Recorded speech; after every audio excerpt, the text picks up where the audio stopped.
The next thing I want to watch is another video from Laura Fryer. Okay. She made this video about 8 months ago. Okay. It only has 26,000 views. I think it's actually she got more, but her channel wasn't as big back then when she made this video over what she makes now. Okay. It's called The Chainsaw Hoax. Okay. I started watching this a little bit. I watched about the first 2 minutes and I was like, oh, remember yesterday or 2 days ago when we watched our other video? And I said, I thought it was weird that they videotaped their conference, like when they were in the boardroom. I was like, that's weird that they recorded that. I was like, that's pretty interesting that they recorded that. Well, I found out it was like a documentary. It's like a reality show that they made behind the scenes of Gears. Okay. It's like the Road to E3 or something like that. And I was like, oh, that makes sense now why they recorded that stuff. Well, she goes into it because she was the bad guy in this drama that they created in this reality thing, because it was talking about the chainsaw and how she said that the chainsaw shouldn't be in Gears of War, even though she didn't say that.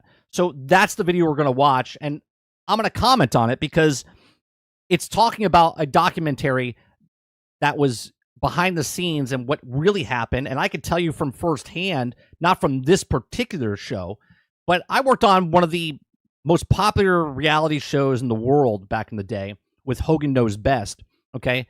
I know the ins and outs of reality TV. I know exactly what they do.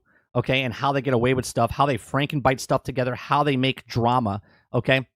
So I'm going to give you my insight on what she says in the rest of this video, because I only watched the first 2 minutes. So that's what we're going to do this morning. If you guys like it, hit that like button, hit that subscribe button. If you'd like to go above and beyond that, become a member as little as $5. And let's do this. And left to join WB Games. It's my first day on the job. I'm in the elevator at Monolith. Isn't that loud enough? Teammates asked me she's got a soft. why I tried to cut the chainsaw from Gears of War. Fast forward, I launched my YouTube channel. And here, let me restart it. In 2008, I shipped Gears of War 2 and left to join WB Games. It's my first day on the job. I'm in the elevator at Monolith, and one of my new teammates asked me why I tried to cut the chainsaw from Gears of War. Fast forward, I launched my YouTube channel, and here we are again. Yes, I'm Laura, the supervillain from the Race to E3. Now, does she look like a supervillain? I said yesterday or 2 days ago, I was like, she seems pretty like down to earth. Like she's cool and collect. She doesn't get like flustered, right? And then this video, I see it. I'm like, no shit. I was like, she was the villain, and I was like, what is this? Except I'm not, because none of it actually happened. The Race to E3 was a reality TV show, a marketing stunt to get Xbox fans Gears of War, The Race to E3. Excited about Gears, and it worked. Unfortunately, it created a little cloud, a lie that has followed me around for 18 years. I get it. People are fooled by hoaxes all the time, even in today's world where it's pretty easy to go figure out what someone actually said or did. Well, now it's a little bit more difficult, right? Now it's a little bit more difficult because of the way the world is. Okay. But I think it's time to set the record straight, hopefully for the last time. Let's dive into what really happened. First, a little context. For those of you that have no idea what I'm talking about, this is the Lancer, the signature weapon of Gears of War, and it is a badass weapon, huh? That is a badass weapon. The place where there has to be a gun like that in real life, right? Someone created this thing in real life now. Come on. What are we doing?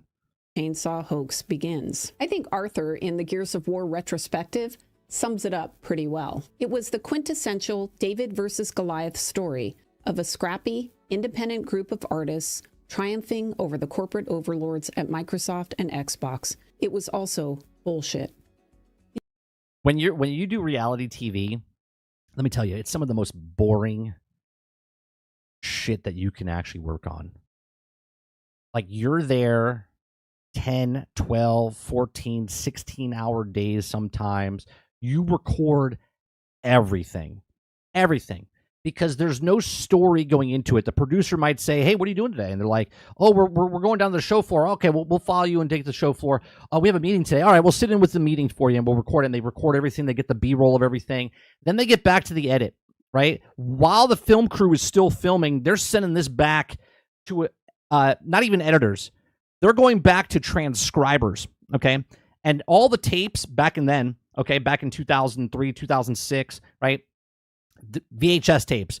They're filming on little tapes or digital stuff, and they're converting those to VHS tapes, okay? And in the VHS tapes, there's a group of people, just like play testers, okay, sitting down, and they're typing out every single word from every single person and every single whoever's on camera, and they record everything. Anyone off camera, whatever.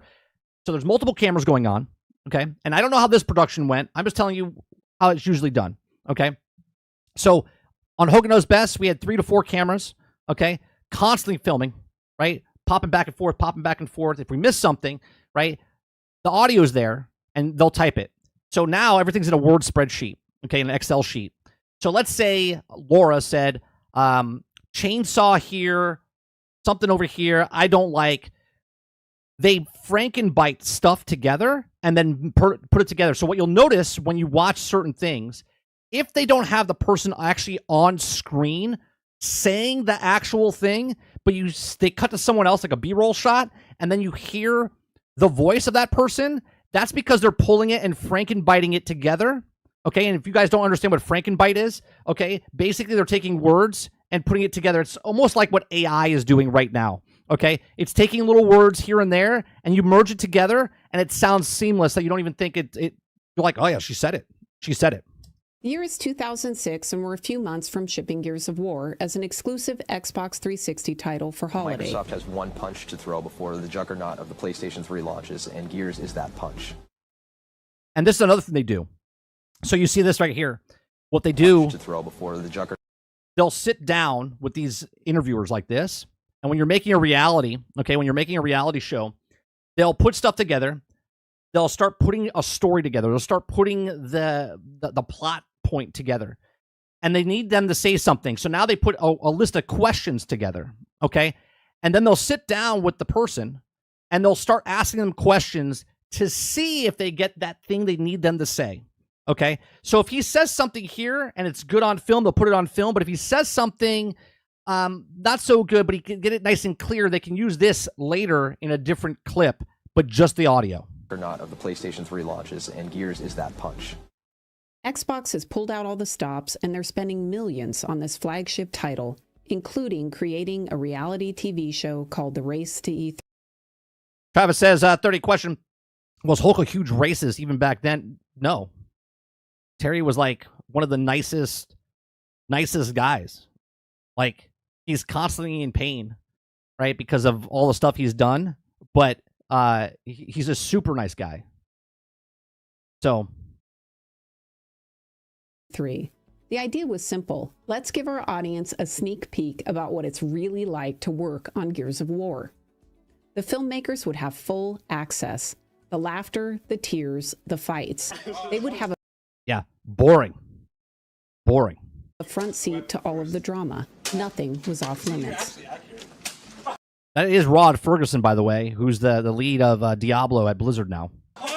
When marketing pitched the idea, I was really worried. We were working crazy hours, and we didn't need more drama. We needed focus. Good game producers reduce conflict. Reality TV shows, not so much. No, reality TV shows want to make conflict. 100%. Look at the internet today. Look at the internet today and look at reality TV back in the day. See how it's evolved.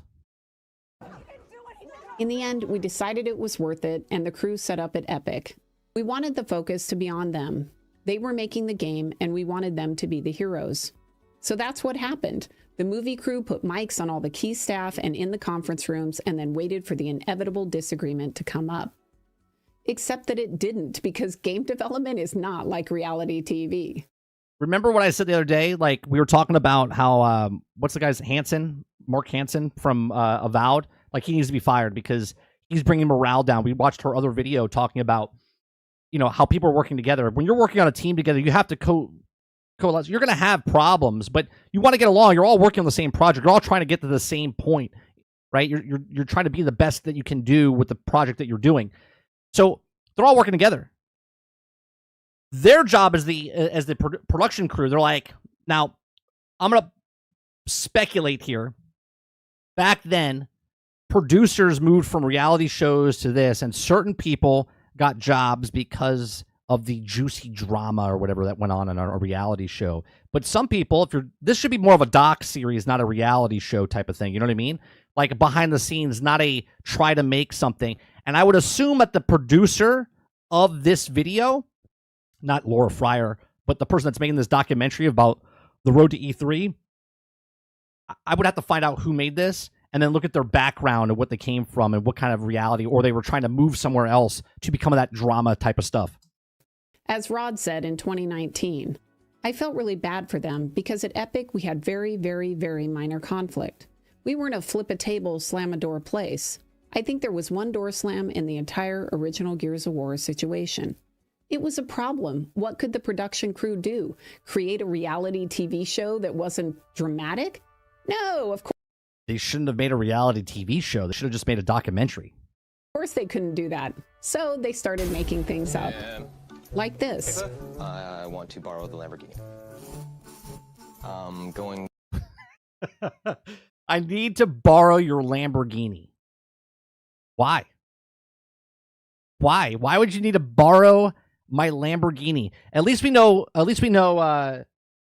What's his name had a Lamborghini all the way back then. Downtown. Tim Sweeney. And I kind of told him I had a cool car. Wait a minute.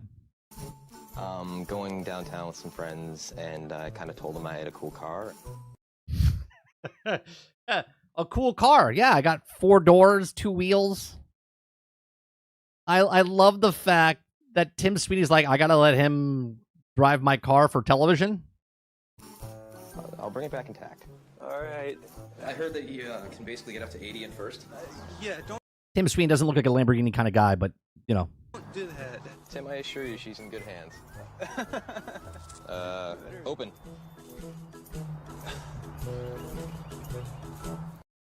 When it aired during E3 2006, Gears of War: The Race of E3 included a number of manufactured moments. They had to make up shit. Ferguson said they had to make up Cliff asking for Tim's permission to drive his car and fuck around with it. They scripted drama. Yeah, I 100% believe this without a doubt. We did this shit all the time. I hated it, but this is what it is. Gently. Thanks, Tim. Appreciate it. But even that wasn't enough. They needed something more. They needed a villain. So they decided to come and film at Microsoft. Right, because Microsoft bad. My name is Laura Fryer, and I'm an executive producer at Microsoft. My job is to really help make sure that all of the groups working on Gears of War are well coordinated. I was surprised. I thought the movie crew was just trying to be nice. Laura, let me tell you something. There are nice people working on the crew, but the people that are nice are not the producers of the show. Right? The camera guys, the lighting, the audio, we're just there, just like developers. We're just there showing up, doing our job, and we're doing what we're told. Okay? We're nice people. Okay? But those fucking producers and directors, they are not. They are there to use and abuse you for their next thing. What have you done for me lately? And grab a little B-roll footage of our team so that we felt included. I thought that because they had been filming at Epic for like 6 weeks, and then they showed up into our office and they spent about 4 hours. And I'm gonna go off a little bit here because I think this is what happened. 6 weeks they recorded at Epic. They sat down, looked at all the footage, transcribed all the stuff, and the producer was like, "This is boring as shit. This is boring." They tried to make something that wasn't there, and they went, "You know what? Why don't we film at Microsoft and make them the bad guys, and let's make some drama." Imagine. I didn't even think we would make the final show. I certainly had no idea that I was going to be the villain. But You never do. You never do. And you sign a contract, and you say that you're giving your likeness and stuff, and they can do whatever they want with it. And then when it airs on TV, you see it, and you're like, what the? They decided to take a minor disagreement and turn it into the chainsaw hoax. Let me explain what the actual disagreement was, and then we'll go behind the scenes to see how they manufactured their narrative. There were two things going on that they blended together in order to create their hoax. What? Blend together? Say it ain't so, Laura. The first was a disagreement over the trailer that we were putting together for E3. For a time, the humans of Sarah knew the illusion of peace until Emergence Day. Before every major event, most game companies will do a trailer to show off the game. The marketing team was working with Epic to put together the trailer, and as often happens with creative work, they had a disagreement specifically about the Creative work, you're going to get disagreements all the time. Do this, we should do that. You have arguments on set on what potted plant they should put in the background or books on the shelf. Right? I don't like that color. It's distracting. Like, it's crazy. I actually saw one time, I won't tell you who it is. We were filming a commercial in Tampa of furniture, rooms to go furniture. A famous director, a famous director worked as the director on this thing. The DP was talking back to him because of certain things, and the director and the cinematographer, the director of photography, got at it, and the director choked out the cinematographer, like the DP, director of photography, choked him out because of a disagreement on a furniture commercial. Now, this is way before smartphones and people could record shit, okay? There's some wild shit that's gone on set that I could tell you. ending. Epic wanted this to be the final shot of the trailer.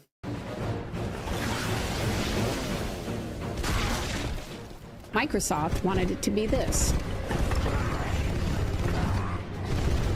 Epic's Dog says some people like being choked.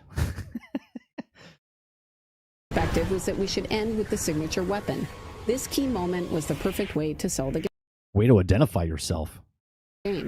Microsoft's perspective was that they wanted... Hold on, I gotta rewind this. Epic's perspective was that we should end with the signature weapon. This key moment was the perfect way to sell the game. Microsoft's perspective was that they wanted a call to action at the end of the trailer. Simply put, Marcus is being overwhelmed. He needs your help. You should go buy the game and you can help him defeat the Locust Horde.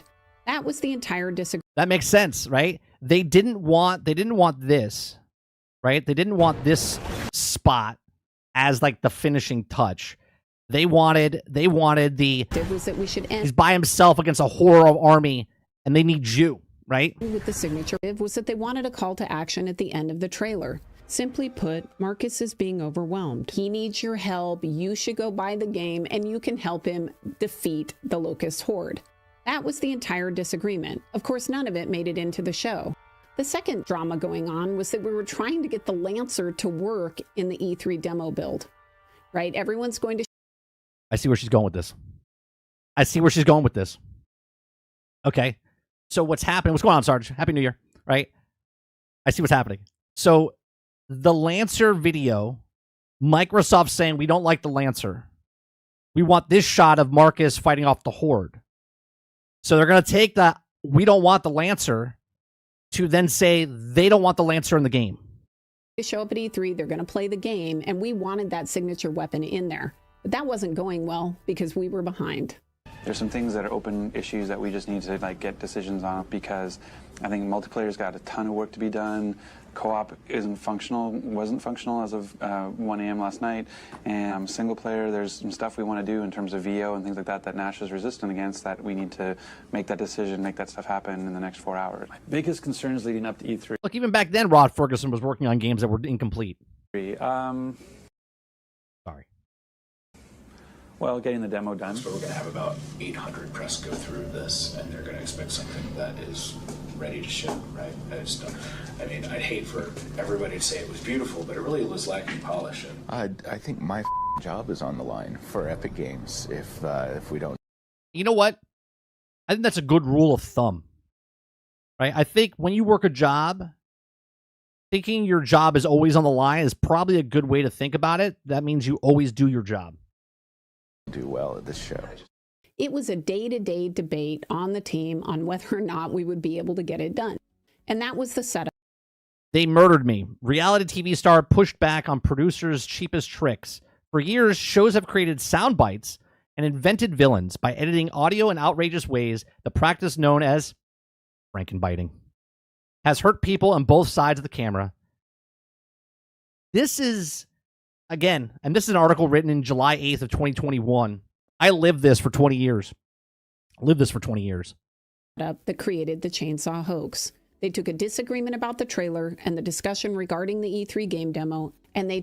If you don't actually see their mouths moving while they say it, there's a good chance that it actually frankenbitten, edited in certain ways, she explained.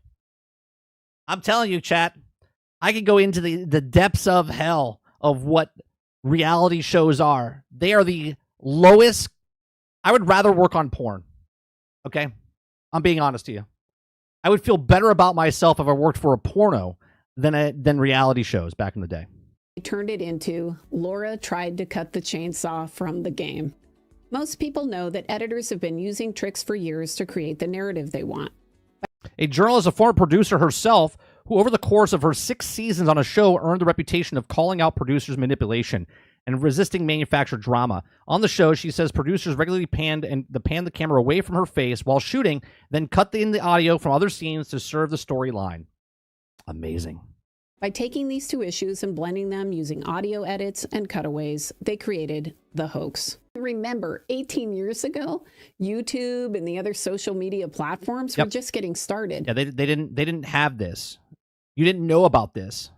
It was difficult to go and figure out that a lot of the reality TV shows, to this day, you still don't know what's manufactured or whatnot. And news stories that you were seeing were actually fake. Today, you have resources to verify things for yourself. Let's break things down by reviewing some of the key clips from the show. This is going to be good. This is going to be good. To see exactly how they created the hoax. I already told you how they did it, right? I told you the punchline before they did it. Set up this shot. This is a meeting with the publishing leads at Microsoft at that time. You have Bonnie, who is my boss, and you have Kevin, the art lead. We're talking about the trailer and the process around approvals. That is what this entire conversation was about. Let's take a look. They probably had 2 cameras, maybe 3. They probably had 2 guys. Maybe the producer had the 3rd camera. Okay. One's getting tight shots, one's getting wide shots, one's getting punch-ins and whatnot.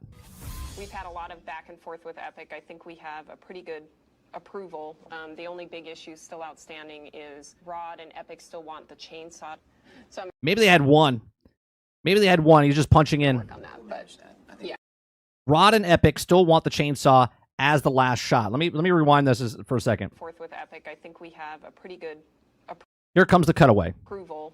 The only big issue still outstanding. They cut from me to the team and clip my sentence. See what I'm saying? If she's saying the thing on screen, then she said it. If she's saying the thing off a screen, she said it, but they're frankenbiting it together to make her look like she's saying what you want or what they want you to think she said. Is Rod and Epic still want the chainsaw? So I'm going to work on that. But yeah. The next clip is from the playtest lab at Microsoft. We had just gotten the latest build for E3 and we were playtesting it and we found a bug.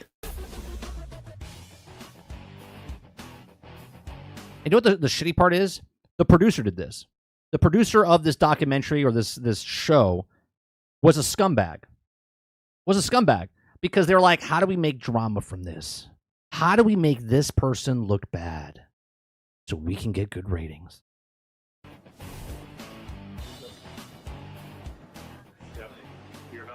I just have paused. Good start. Hopefully we're all in. Was that it? I think they dropped in the chainsaw again, and I think it was the chainsaw blood spray that you were seeing. We'll just say a gratuitous amount of blood. It is vitally important that that one gets fixed. Yeah, I suspect that one will be fixed. We'll get that one logged in as soon as we get It's low. I can't make it any louder. I'm trying to stay quiet so you guys can hear it. back, because like they said, Epic feels that the chainsaw is a good representation of what Gears kind of represents. The bug that was found during the Okay, particle emitters can be used to display a large number of small particles. They can be used to simulate effects in the game. A few examples of particle emitters, fire, explosion, smoke, and dust. playtest was a broken particle emitter. The emitter was supposed to turn on and have blood going when you went and you chainsawed a locust. Fortunately, it was on all the time, so there was blood spewing everywhere. Of course, that looks like a bug, and it makes it really hard to see what you're doing if you're the player, so we had to fix that for E3. It's not unusual when you're moving fast and getting ready for E3 to find bugs like this. In this next... You also got to remember, they're trying to get rid of, they're getting ready for E3 for a demo of the game. They're still working on the game, but they're trying to get something together, which is now taking a team away from the game just to get a small portion of the game to look great for the promotional stuff, right? So that's more pressure on top of them.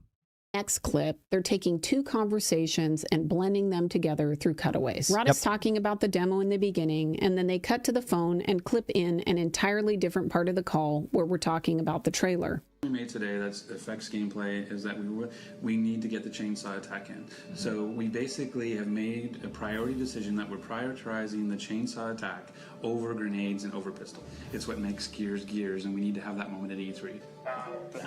Peter Moore not fine with the chainsaw. Well, I guess Peter Moore's contention about the saw is that it's a little... They literally took the line from what you just saw before, and they put a filter on it like they were on the fucking phone. Do you see how they manipulate what is actually happening? And obviously, as the viewer, you don't care. And because you hear it and see it, you're like, you said it. You said it. You're a liar. You know, over the top gory. That's exactly what the kind of branding we were going for, I thought. We understand that. So does Peter. That's not something that we can change at this point because the ship has already sailed. We were very concerned about the chainsaw. It gets kind of gratuitous. By the way, this is the trademark weapon for the game. This is going to be in the demo. See, now look from an editing perspective. Okay, the editing perspective is they have the B-roll here. Because the ship has already sailed. They made the story we were here. Very concerned about the chainsaw. Okay, so two ways that happen now. When they go to this shot, he's wearing a different shirt, so it's a different day. Okay, and or they would tell him, hey, I need you to switch into the shirt that you wore this thing. Okay, it's not a big deal. We'll just put you here. So this is a different day. And now because in the edit, they already know what the plot is. Now they're asking Ferguson here to, they're trying to get something out of him, right? They're trying to bait him into saying something that they can link to it. And they'll ask it a couple different ways. They're like, oh, well, you know, well, what does the Lancer mean to the game? And then he'll say what it is. Or do you think that Microsoft wants the Lancer in the game? Like, they're going to try to get whatever he says. And then Frankenbite that later. When he says it, if he's not on screen, he's saying it, it's Frankenbiting it.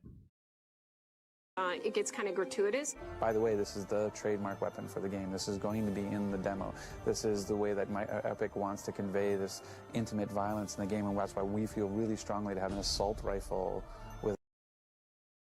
Why do they punch in there? This intimate violence in the game, and that's why we feel really strongly to have an assault rifle. Do you see the cut that they just did there? He didn't say it from that line that they asked.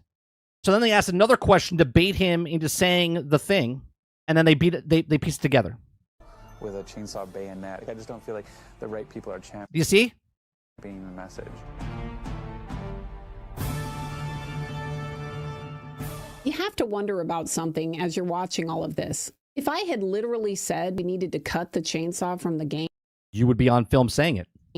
don't you think someone would have that on video? Yep. I mean, that would have completely closed the deal and made the case.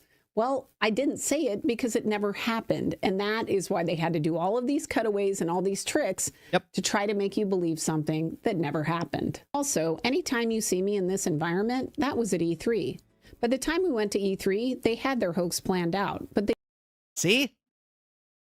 Stick with me, chat. I will teach you the ways of the shitty manipulation that Hollywood does. I could tell you stuff they do on films. I could tell you stuff they do on reality TV shows. I could tell you stuff what they do in commercials. They needed more footage to land it. So by asking the right questions of all of the people at E3, they were able to tie everything together and create their hoax. In this next shot, we're talking about the And here's another thing. Watch how slow when Rod, like, let me rewind it for a second. When you see him, oh wait, is that too far? something. By the time we went to E3, all the king someone if I Yeah, this part right here. Championing the Right? message. Quick cuts. Slow this one down because it was a quick shot. They're like, well, do we have that shot of Ferguson where he looks upset about something? He could be tired. This could be at like 1 a.m. in the morning, and he's just fucking beat, right? Slow motion. Yeah. Make it drawn out. Never happened. And that is why they had to do all of these cutaways and all these tricks to try to make you believe something that never happened. Also, anytime you see me in this environment, that was at E3. By the time we went to E3, they had their hoax planned out, but they needed more footage to land it. So by asking the right questions of all of the people at E3, there you go. They were able to tie everything together and create their hoax. In this next shot, we're talking about the two issues around the trailer and around the demo. And of course, they both focus on the chainsaw. Chainsaw is really important to Epic because they consider it the feature weapon in their game. And You got to remember, at the time, she doesn't know what they're doing. She thinks she's bright-eyed, bunny-tailed, you know what I mean? Like, she's like, okay, you need me to answer the question? Yeah, I'll answer the question for you. And then once she sees the footage at the end, once it airs, she's like, these sons of bitches. And so for them, they really wanted to show that and have people remember that. So Rod and Epic still want the chainsaw. So And Tim as well. Are you cool with that, though? Well, I'm very cool with it. We really do have to cut the chainsaw. Yeah, And I knew that was going to be a problem, but there you go. That was a forced line. So And Tim as well. Are you cool with that, though? Well, I'm very cool with it. We really do have to cut the chainsaw. Yeah, And I knew that was going to be a problem, but there you go. Well, but They're not cutting the chainsaw from the game. They're cutting the chainsaw because it wasn't working for the demo. wait till it's done, because it's silly to try to cut it and say this will look really good when they're done. So Hey, I need you guys to sit on the couch. You guys could sit here. You guys could sit here. Just have a conversation a little bit about what's happening at E3. Maybe you guys need to talk about And we know what you want. what's happening with the chainsaw. and I know it will make some people at Microsoft nervous because they don't have it in their hands, but it's not going to suck no matter what. I've done it for so long. I can tell them sitting on the couch is forced because they're being asked to do something. And I'm going to ask a question because maybe in a long shot, Laura Fryer will watch this, okay? Because she watched one of the other videos I made, okay? I want to know, Laura, were you sat on this couch and told what to say at this moment, and was it forced? I know the way they're editing, but I want to know this actual conversation between you and him. No. Okay. Microsoft, in the end of the day, they're a publisher who understands that it's about making a fun game. They understand the tension. Their job is to push, and our job is to pull, but we both respect that. You see, when you're doing game development and you start having problems, you have to make hard decisions. And sometimes that means you have to do things like take the Lancer out until you can get it working. We have a bad show at E3. Yeah, she watched my video that we did like 3 weeks ago or whatever it was, Jones. And it doesn't matter what we do in the next 4 months. No one's going to believe that the stinker of a game came out great and we got it out for holiday. If it sucks, we're dead. This next clip is the final playtest at Epic where the chainsaw is finally working in the game. It's a huge moment of triumph. It's a great moment in the video. Let's watch. I'm hoping everything's been pulled together for this final playtest. A lot of the things that were broken were relatively easy fixes, but as I've said before, No, she didn't agree to an interview. She commented on the video. I asked her in the comment section, and if you would like to come on the show, but she's never replied back. game development's a house of cards. Change one thing, change everything. It's either going to go great and we're going to be able to play it, or it's going to be a total cluster. Guys, you gotta be able to use the shotgun when you're in close. Like, that's really annoying. At E3, I would rather have journalists use the chainsaw too much than not enough.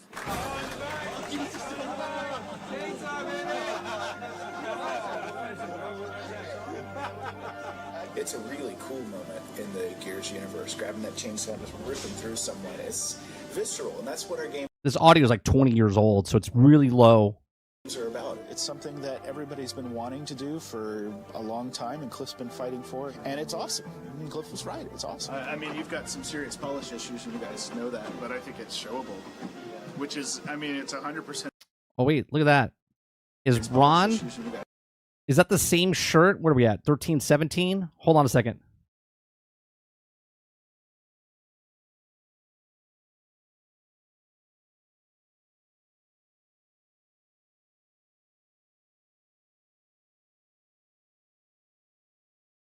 Hey, look at that.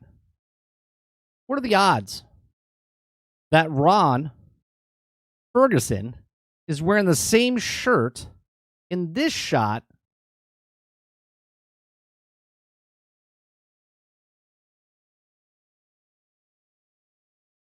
as this shot? Games are about. It's something that everybody's been wanting to do Huh. for a long time, and Cliff's been fighting for it, and it's awesome. I mean, Cliff was right. It's awesome. I mean, you've got some serious polish issues, and you guys know that, but I think it's showable. Which is, I mean, it's 100% more playable than it was yesterday. As Mike said, not everyone is convinced the Lancer as a weapon would work, and Cliff had to fight for that throughout game development. You see, when you start a game, you have a million, hey, wouldn't that be cool, ideas. You do. That's just how game development works. But you don't know something's going to make it and be great until you've actually done it. Of course not. Hindsight's 2020. I mean, obviously, you can look back at it now and go, oh, yeah, it was genius. And this brings us to the ending of the show, where Cliff has his moment of triumph on stage, and then they cut to me talking about creative differences making things better. Epic delivered, Epic over-delivered. They did a great job for E3, and I think that creative difference, that conflict, is the way you get a better game. I love chainsawing people. Can you say a line, Laura, about how you like chainsawing people? I'm really happy with what we brought to the show. The demo that Cliff did, I think we definitely got across what we wanted to get across. After the demo, they teed up Bill Gates at E3 to kind of close out the show. This had to be hard. At that time, to get Bill Gates to show up on film, they probably, at that point, had to move the world to get him just to come on film for multiple seconds. Show. I don't know what they actually said to Bill. They might have had him play the game. Maybe one of his nerds played it and kind of explained to him what was going on so he could... Yeah, no, he didn't know anything that was going on. ...talk about the chainsaw. I don't know. But he's like, who are you? What do you do? Oh, you make the video game. Oh, okay. But I do think it turned out really well for closing out the hoax. I love that chainsaw. I had to fight for that. I had to fight for it, man. But it's like, it's a child. Hold on a second. I think I just saw something in the bus. Hold on a second. Talk about the chainsaw. I don't know. Watch this guy turned out really well for closing out the hoax. The guy in the blue shirt right here. It looks like he's looking at his watch right now. Right? He's looking at his watch. Probably Bill Gates' assistant or someone that needs him somewhere. And watch him. That chainsaw. I had to fight for that. I had to fight for it, man. But it's like, it's a child. He's walking in right there. He's like, we gotta go. Chocolate and peanut butter for me, right? It's like, it's a gun with a chainsaw, right? So it works out really well. So how's it look for shipping this fall? Can we get a line real fast? And how's it looking to ship this fall? We'll make it happen. Fantastic. We're counting on you. Have a great show. It's great that everybody loved the demo, but now we have to ship the product. We got to get it done. We got to nail it. Can I get a quick photo? Sure. So that was the show. Yeah, quick photo, because I don't know who you are, and I'm never going to see you again. Thanks, Cliff. I was sent a few clips of the show before it aired on TV. I remember it because I was visiting my parents that weekend, and I wasn't able to download most of them. The FTP server and the login weren't working. My parents didn't have broadband yet. It was a mess. I really never saw the whole show before it released. When the show finally aired... Well, it doesn't matter, Laura. Because even if you did, they weren't gonna change it. And that's the shitty part. I was really shocked. It's not like someone had sat me down and said, hey, we're going to make you the villain of this reality TV show. Nope. Are you cool with it? No, because you would say no. See, it's easier to do it and then ignore you after the fact. So when it aired, I was so stunned that at first it didn't even dawn on me how bad it made me look. And my cope was that nobody would believe it. I know, crazy, but you have to understand. Everyone knew I loved playing games. This is me. Trust me, Laura, I understand exactly what they did to you. And I hated every single second that I had to do it in reality TV because I was just there doing my job, getting a check. With my boyfriend, now husband. We were about to play Dandy on this Atari 130XE in my parents' basement. Gaming is still our entertainment of choice. When Doom 2 released, we wanted to play through together, so we did, over a null modem. Except we didn't have a null modem, so we had to make it. The idea that I wouldn't like a She's a gamer. She's a gamer. Chainsaw or wouldn't see the value of that type of a weapon after playing hours of Doom 2? That was ludicrous. I also happen to be a tree farmer, and yes, I like real chainsaws. A tree farmer? Sweet. Laura, if you watch this video, come on. Come on the show. Let's talk. I'll talk about farming. You can talk about tree farming. Talk about game design. We'll talk about a whole bunch of stuff. Come on. Chainsaws too. But the audience didn't know all of this. Nobody outside of my teams knew who I was. It was easy for show creators to push an easy-to-believe narrative about a clueless woman that clearly doesn't play games following a clueless Microsoft executive. And here's the other thing I never really thought about until later, is that the hoax was more believable because Microsoft was putting on the reality TV show. If you're just an audience member watching, you're going to think that it's true because 100%. 100%. Because why would I look at things completely different than everybody else in this channel, right? All of you in chat, when you watch a movie or watch a TV show or you watch something online, you think of it completely different than I do. And not because we're each individual people, because I worked in the industry and I don't trust anything. Nothing, right? Last night when I was watching Murs in the Building, there was a shot that happened and it irritated me because it was behind the shoulder shot. And Martin Short said a line, but his mouth didn't move. It drove me fucking nuts. All right. I watch things differently, right? Like when you see the pizza being made or the sausage being made, you completely different feeling about it than just eating the sausage. Microsoft talk about two of its key contributors in such a terrible way and make them look bad. They wouldn't do that, right? Except they did, because that's exactly what happened. Yeah. I still have no idea who approved the video. When they finally cut this thing together, I acknowledge that they were actually going to make Laura the bad guy, Ferguson said. Who thought it was okay to throw my reputation under the bus? I know it wasn't Epic. They had no idea. No. This was 100% on the production company, whoever did this. If Microsoft did it, I don't know. I would have to look it up to see what it is. We had a great relationship. Here's Mike after Gears 1 Game of the Year at GDC. Goes to Gears of War. And then, of course, is this the Real Game Awards? I'd really like to thank Microsoft one more time. Everybody sort of makes the obligatory, oh, the publisher, they paid for it, cheers. But Gears of War wouldn't happen the way it did without the fantastic support of Microsoft.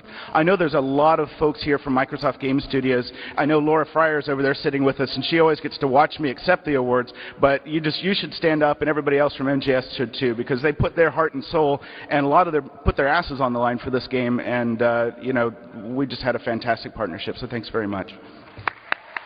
Would he have said that if I had tried to cut the Lancer from the game? Right. No. I also know it wasn't Peter Moore because I remember him calling me after it aired to ask me what the heck was going on. At the end of the day, I was shocked and I was tired. I just wanted to ship Gears and I wanted Gears of War to be successful. So what I decided to do was just walk away and not pursue it. I decided to take one for the team. That's twice now. So this video is 8 months old. And then the video she was talking about how she had a problem with another coworker, she walked away from that. So she's a person that she's a bigger person than everybody else because she's been shit on multiple times in multiple videos now, and she just keeps cool. She stays cool. And hope that it would blow over, but it didn't. Immediately following the production company were creative editing to make it sound like Microsoft wanted to cut the chainsaw from the game and not the trailer. And then they get a bunch of Laura Fryer chainsaw hating hag. Yeah, look at this. Show the internet haterade turned me into the chainsaw hating hag.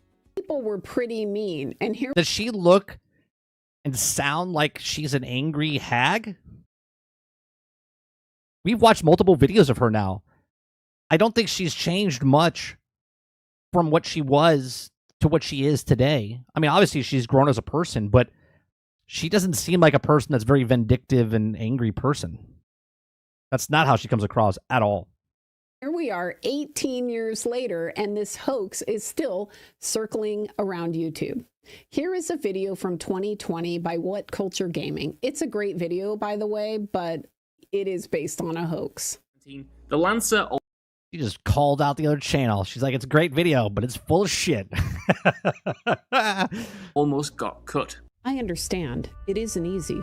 Even experienced YouTubers like the Act Man can be fooled. This was posted a few weeks ago. It's funny because a few days before E3, Microsoft executive Peter Moore felt the Chainsaw Lancer was too gratuitous and gory, and he suggested that Epic remove it from the demo. Not true. Not true.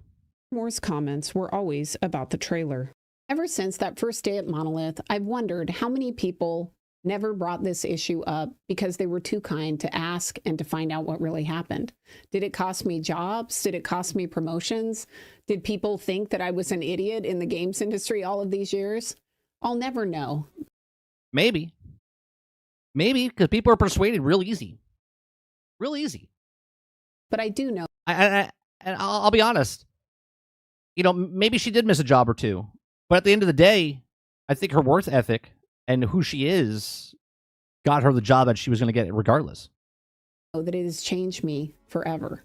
If I see someone's reputation being destroyed online, I try to go figure out what's true and what really happened. Exactly what I do. I never take it for face value. Some of you that are no longer in the community, maybe hate watch or whatever, okay? Try to make me out to be someone that I'm not. Try to put me in a frame of what the other streamers do and how they talk about shit and how they persuade certain things. Okay? That's all in your head. I know who I am as a person. I know who I am as a content creator. I'm very honest. I'm very blunt. Okay? And I say it how it is. Okay? I have nothing to hide. I have nothing to try to make. Like, I'm not, you know what I mean? Like, that's exactly what I'm doing. I'm doing exactly who I would be if I was on camera or off camera. Because I would want the same thing for myself. 2019, the record was set straight in this book, which, if you like Gears, is a great read. I give the author and guy from Microsoft a lot of credit for correcting the record. When they first asked me to interview for the book, I almost passed, but I decided to take a risk and trust them, and they didn't let me down. That's nice. Because you could have been burnt twice. I'm also thankful that Microsoft finally let us. Mo says, "You mean you're not an asshole for real, Mike?" No, I am an asshole, Mo. No, I am an asshole, but I'm a sweet asshole. Tell the truth about what really happened. Big companies don't like to admit to mistakes like these. Satisfying. And all of a sudden you see this tide turn of every publisher is then developing for the Xbox 360. If you've stayed with me to hear the full story, I appreciate it. This has been bugging me personally for a So it did bug her when she did it. And all these years she's been suppressing it type of thing. And you know, this is what I do. Like, if something bothers me or whatever, I come to YouTube, I make content. It kind of lets me out. Like, when someone does something stupid, I say it. It frees me saying it. It's like therapy. You know what I mean? And she needed to get it out. A long time. And I'm really hopeful that this will finally, once and for all, kill the chainsaw hoax. That's a good video. When I watched the first 2 minutes, I was like, I have to talk about this. I was like, it's right in my wheelhouse of making content, talking about the film industry, talking about reality TV, and it's talking about video games. It's like everything collided. Dog says, yes, the bad guy as Penny Parker. Hey, I was good as Penny Parker the other day, okay? I held my own. I should have got MVP. Should have had MVP. Was I 22 and 2? With like 6 assists. Defended like 13 damage input. Should have had it. That's a good video. Again, give it a like. Go check out her channel. Laura is blowing up, right? She's gotten 3,000 more subscribers just from 3 days ago. Do you know what I would do if I got 3,000 in like 2 days? I've been trying to get 3,000 in 2 years.